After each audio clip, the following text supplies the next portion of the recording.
사무엘상 13장 1절부터 23절 말씀.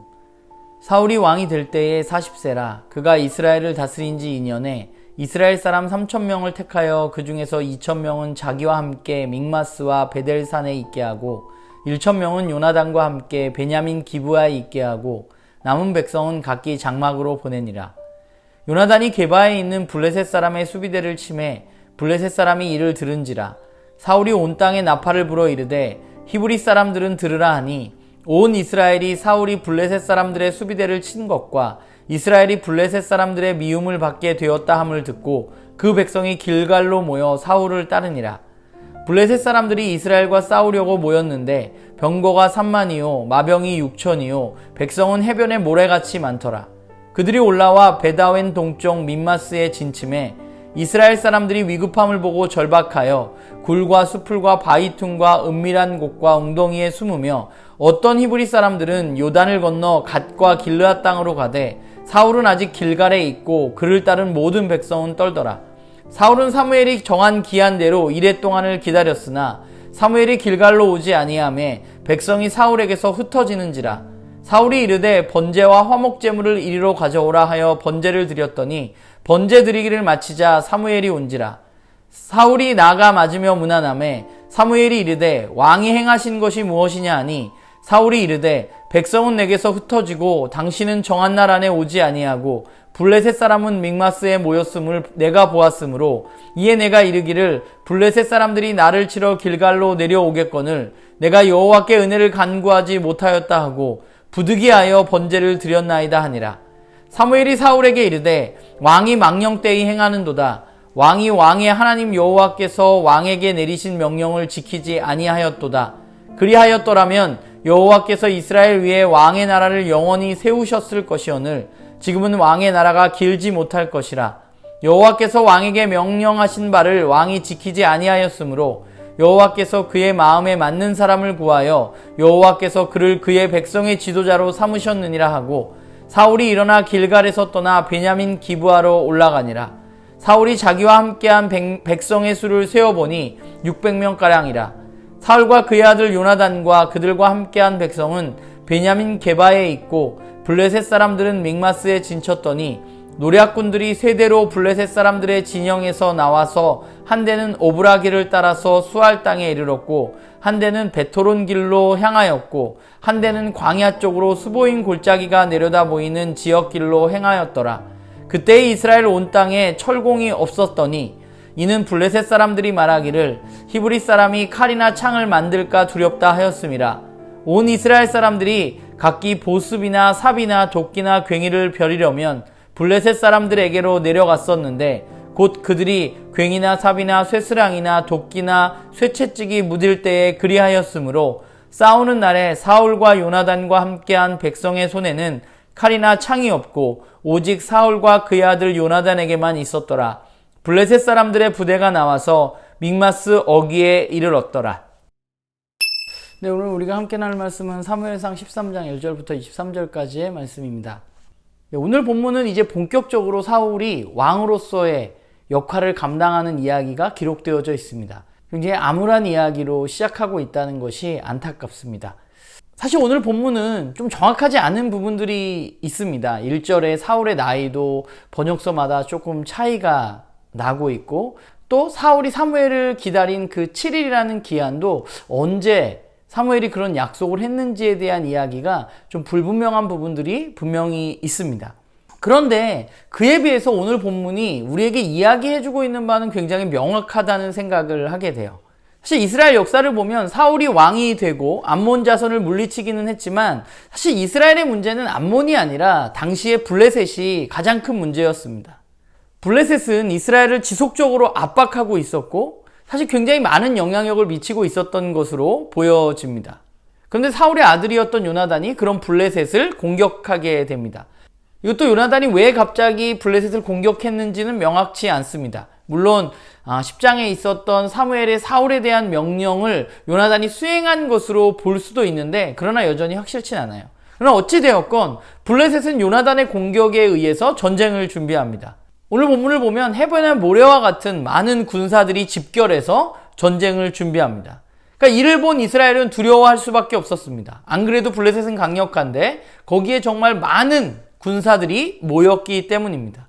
그래서 이스라엘 사람들은 어떤 반응을 보이냐 하면 굴과 숲을 바위로 숨게 되고 심지어는 요단강을 건너서 멀리 도망가는 사람들도 있었습니다. 그러니까 왜 이렇게 이스라엘 민족들은 두려워했는가 생각해 보면 지금 눈에 보이는 상황이 그들이 두려워할 수밖에 없는 상황입니다. 정말 많은 블레셋의 군대가 몰려오고 있고 오늘 본문 후반부에 나오듯이 블레셋은 이스라엘이 갖지 못한 철병거, 철무기를 가지고 있었던 민족이기 때문에 이 전쟁은 보나마나 이스라엘이 질 수밖에 없는 그런 상황이었습니다. 그러니까 두려울 수밖에 없었던 것이죠. 그러면 이러한 상황에서 왕으로 임명받은 사울은 어떻게 해야 되는가? 전쟁은 시작됐고 사람들은 도망을 가고 그는 왕으로서 그럼 무엇을 해야 할까? 오늘 본문을 보면 언제 약속인지는 모르지만 사울은 사무엘을 기다리고 있었습니다. 그런데 그 7일이라는 기간이 다 됐고 사무엘은 오지 않았습니다. 사무엘이 오지 않자 사람들은 더 동요하기 시작했던 것으로 보여져요. 그래서 왕으로서 사울은 지금 자신이 할 수 있는 것을 선택하게 됩니다. 그게 뭐냐면 하나님께 번제를 드리는 것이었습니다. 그는 번제를 드림으로 말미암아서 두려움에 떨고 있는 이스라엘 백성들을 한데로 좀 모으고 싶은 마음, 그들의 두려움의 마음 가운데 하나님을 기억하게 하고 싶었던 마음이 있었던 것으로 보여져요.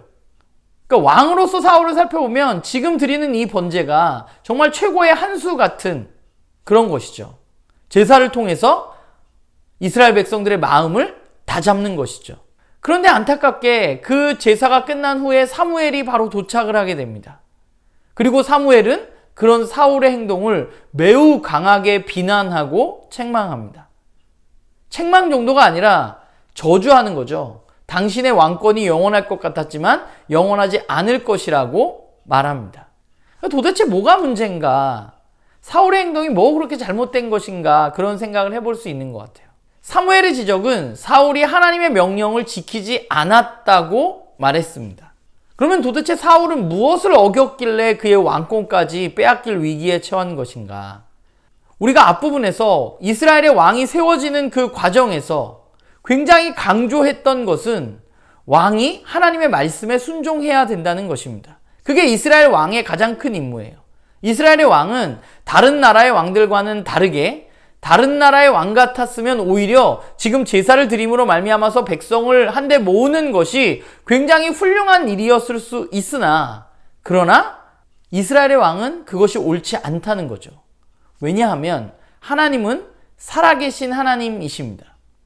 백성의 마음을 모으기 위해서 전쟁에 이기기 위해서 제사를 드리는 것은 하나님이 어떤 분인가에 대해서 완전히 오해한 것입니다. 사울의 제사는 마치 이스라엘 민족들이 블레셋에 두려워 떨 때 언약궤를 가져오면 승리할 수 있을 것이라고 생각했던 사람들과 거의 흡사한 것 같아요. 하나님을 하나님으로 대해야 하는데 그렇지 못했습니다. 그리고 이스라엘의 역사를 살펴볼 때 그렇잖아요. 따르는 인원이 적고 상대가 철병거를 가지고 많다고 해서 그게 지금까지 이스라엘의 전쟁에 있어서 전쟁의 승패를 가늠하는 중요한 일이었는가 생각해보면 사실 그렇지 않습니다. 이스라엘의 전쟁은 언제나 그런 눈에 보이는 상황들을 분명히 뛰어넘는 것이었습니다. 이스라엘의 전쟁에 있어서 중요한 것은 하나님이 함께 하느냐 함께 하시지 않느냐, 하나님이 손에 붙이셨느냐 붙이지 않느냐가 중요한 것이죠. 하나님은 제사 한번 드린다 그래서 내 편이 되시는 하나님이 아니십니다. 사울의 진짜 문제는 사울이 세상의 훌륭한 왕처럼 행동했다는 것입니다. 하나님이 세우신 이스라엘 왕으로서 그가 행동하지 않았다는 것입니다. 그는 하나님을 신뢰했어야만 합니다. 그가 사무엘과 약속을 했으면 사무엘이 올 때까지 그는 계속해서 기다려야만 하고 눈에 보이는 상황을 넘어서서 언제나 그들과 함께 하시는 하나님을 신뢰했어야만 합니다. 그러나 그의 눈은 눈에 보이지 않는 하나님이 아니라 눈에 보이는 상황에 가 있었고 그가 배운 것은 다른 나라 왕들처럼 해야 한다는 것이었죠. 우리는 사무엘의 경고를 알고 있습니다. 하나님의 말씀을 따르지 않으면 사울 왕과 이스라엘 민족이 멸망하게 될 것이라는 것입니다. 사실 오늘 본문을 보면서 저는 늘 사울이 뭘 그렇게 잘못한 것일까라는 생각을 사실 좀 많이 하게 돼요. 그는 왕으로서 그가 해야 할 일을 한 것일 수도 있습니다. 근데 중요한 거는 왕으로 자라라고 하나님이 사울을 왕으로 세우시지 않으셨다는 것입니다. 하나님은 다른 나라들과 똑같이 훌륭한 왕이 되라고 사울을 세우신 것이 아니라 하나님을 왕으로 섬기는, 그래서 하나님의 말씀에 순종하는 왕을 하나님은 세우신 것입니다. 그게 사울이 실패했던 원인입니다. 우리는 어떤가 생각해 보면 우리도 비슷합니다. 우리는 무언가를 잘하려고 하는 습성이 있습니다. 특별히 그게 하나님의 일이라고 생각하면 우리는 더 열심히 하고 내가 열심히 해서 그 일을 잘 해내야 된다고 생각합니다. 그런데 하나님의 일을 잘 해내기 위해서는 하나님의 방법으로 해야만 하는 것이죠. 잘하는 게 중요한 게 아니라 하나님의 말씀에 순종하느냐 하는 것이 중요한 것입니다. 잘하고 못하고는 그 결과는 하나님이 하실 일입니다. 우리가 해야 할 일을 좀 분명히 알아야 하는 거죠. 우리는 하나님의 말씀에 순종해야만 돼요. 잘하는 게 중요한 게 아니라 말씀에 따라서 하는 것이 중요한 것입니다. 그리고 그 결과를 하나님께 맡기는 것이죠. 저는 그게 믿음이라고 생각합니다. 일반적인 세상의 방법이 아니라 하나님의 방법으로 살면 하나님이 책임지신다는 것, 그것을 믿는 것이죠. 우리에게는 믿음이 필요합니다. 어떤 믿음이냐? 내가 좋은 결과를 내게 해달라는 믿음이 아니라 말씀에 따라서 살면 하나님이 책임져 주신다는 믿음이 우리에게 필요한 것이죠. 바라기는 우리 모두가 올바른 믿음을 가지고 하나님의 백성으로 이 땅 가운데 그분을 신뢰하며 살아가는 그런 우리 모두가 되기를 소망합니다.